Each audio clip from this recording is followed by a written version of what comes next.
This video is only for information purpose. तो अगर आप लोग भी बैंक में पैसे जमा करते हो तो आप लोगों को कुछ जानकारी होनी चाहिए कि आखिर आप लोग कितना पैसा बैंक में जमा कर सकते हो कि आप लोग इनकम टैक्स की टीम से बच सको, यानी कि आप लोग यहाँ पर टैक्स की नज़र में ना आओ। तो इनकम टैक्स की नज़र में आने से बचने के लिए कुछ फाइनेंशियल रूल्स आप लोगों को पता होना चाहिए। तो इस वीडियो में हम यहाँ पर डिकोड करने वाले हैं नकद जमा करने की जो सीमा है।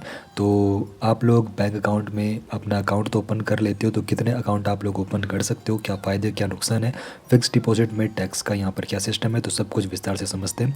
तो सबसे पहले बात करेंगे नकद जमा के बारे में। तो यहाँ पर क्या इसकी सीमा रहने वाली है। एक फाइनेंशियल ईयर यानी कि 1 अप्रैल से 31 मार्च तक जितने भी आप लोगों के बैंक अकाउंट होंगे तो उनमें जो कैश डिपॉजिट और विड्रॉल की सीमा रहती है वो 10 लाख रुपए तक की रहती है। और यहाँ पर एक और बात जो आप लोगों को ध्यान में रखनी है, तो यहाँ पर अगर आप लोग कोई बड़ा ट्रांजैक्शन कर रहे हो तो 2 लाख रुपए तक अगर आप लोग एक साथ बड़ा ट्रांजैक्शन कर रहे हो तो वहाँ पर भी इनकम टैक्स डिपार्टमेंट की नज़र जा सकती है। और यहाँ पर ये इन्फॉर्मेशन भी आप लोगों को पता होनी चाहिए अगर आप लोगों का सेविंग अकाउंट है। बाकी यहाँ पर जो भी आप लोग बड़े ट्रांजैक्शन करते हो तो उसकी जो यहाँ पर रिकॉर्ड डेट रहती है, तो यहाँ पर 8 साल तक आप लोगों से इनकम टैक्स डिपार्टमेंट यहाँ पे इन्फॉर्मेशन ले सकता है जो भी आप लोग बड़े ट्रांजैक्शन करते हो। बाकी यहाँ पर अगर आप लोगों से ये जानकारी पूछी जाती है बड़े ट्रांजैक्शन की और अगर आप लोग वहाँ पर उसका सोर्स मुहैया नहीं कराते हो तो वहाँ पर जो पेनल्टी है वो भी काफ़ी ज़्यादा लगती है।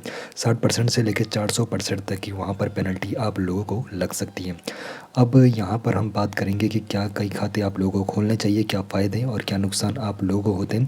तो बैंक अकाउंट अगर आप लोगों के पास एक है तो उसके क्या नुकसान है, और अगर आपके पास एक से ज़्यादा है तो उसके क्या फ़ायदे हैं।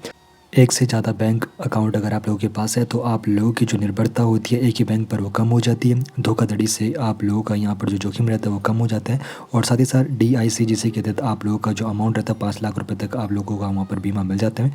बाकी यहाँ पे जो नुकसान आप लोगों का होता है तो मंथली बैलेंस फीस आप लोगों की लगती है, डेबिट कार्ड के शुल्क आप लोगों को अलग अलग देने होते हैं।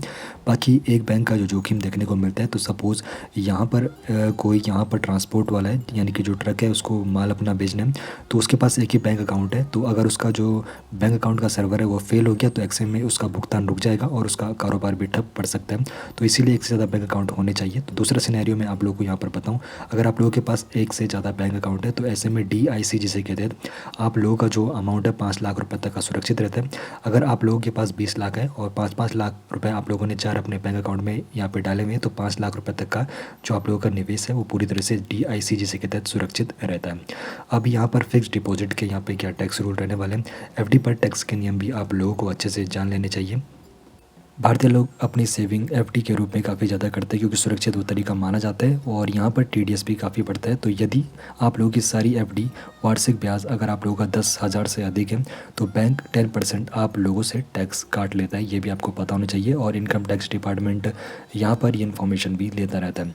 बाकी यहाँ पर पूरी इन्फॉर्मेशन मैंने आप लोगों को टैक्स के रिगार्डिंग बता दी है। बाकी अगर आप लोग FD के बारे में सोच रहे हो, सेविंग अकाउंट आप लोगों के पास है तो 10 लाख से अधिक की आप लोगों को एक साथ FD वहाँ पर नहीं करनी चाहिए और टैक्स का भी आप लोगों को विशेष ध्यान रखना चाहिए। बाकी क्रेडिट और UPI की जो सीमाएं होती हैं उनका भी आप लोगों को पूरी इन्फॉर्मेशन पता होनी चाहिए। तो अगर आप लोग क्रेडिट कार्ड से बिल पेमेंट करते हो, तो अगर आप लोग कैश के जरिए करते हो तो फिर आप लोगों की जो सीमा रहती है वो 1 लाख रुपए तक की रहती है। और अगर आप लोग ऑफलाइन मोड में करते हो तो फिर वो सीमा 10 लाख रुपए तक की रहती है, ये भी आप लोगों को पता होना चाहिए। बाकी जो यहाँ पर क्रेडिट कार्ड है व्यक्तिगत खर्च के लिए रहता है, आप लोगों का उसको अपने बिजनेस में बिल्कुल भी इस्तेमाल नहीं करना चाहिए क्योंकि अगर आप लोग ऐसे करते हो तो वहाँ पर आप लोगों को दिक्कत या परेशानी हो सकती है।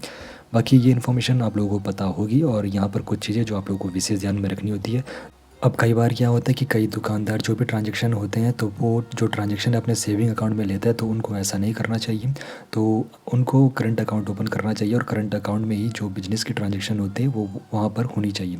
तो सेविंग अकाउंट उनको नहीं इस्तेमाल करना चाहिए। बाकी यहाँ पर जो भी हम लोगों ने सीखा है उसको एक बार यहाँ पर उसकी समरी ले लेते हैं कि किन इन्फॉर्मेशन का आप लोगों को विशेष ध्यान रखना होगा। तो सबसे पहले यहाँ पर जो विशेष ध्यान है, तो एक फाइनेंशियल ईयर में जो यहाँ पे नकद सीमा है 10 लाख रुपए की रहती है और एक बार में अगर आप लोग नकद लेन देन करें तो 2 लाख रुपए तक का यहाँ पे बड़ा यहाँ पे अमाउंट माना जाता है। और क्रेडिट कार्ड का जो नकद बिल है 1 लाख रुपए की वहाँ पर रहती है और क्रेडिट कार्ड की ऑनलाइन जो बिल यहाँ पे सीमा है 10 लाख की रहती है। बाकी पूरी इन्फॉर्मेशन मैंने आप लोगों को प्रोवाइड करा दी है और इस बारे में आपकी क्या राय है कमेंट सेक्शन में ज़रूर बताइए।